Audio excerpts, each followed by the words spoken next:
How to hide your number on Telegram. Hey guys, welcome to the channel. So if you want to hide your phone number on Telegram application, what you're simply gonna do is, first of all, launch the Telegram application on your device. After you've done that, in the top left corner of your screen, you can see a three-bar option which is right over here. Click on it. Then go to settings.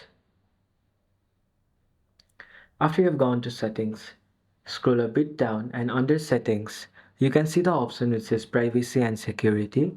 Click on it and then scroll a bit down and in privacy, you can see the first option which says phone number.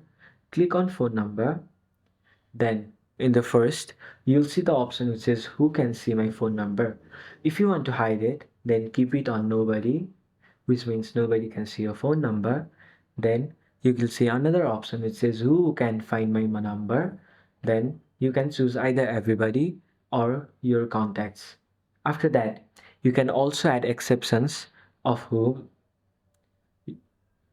those the people you add on exceptions can see your number. So after you've done all that, just go to the tick mark which is in the top right corner of your screen. Then you'll successfully have hidden your phone number on Telegram.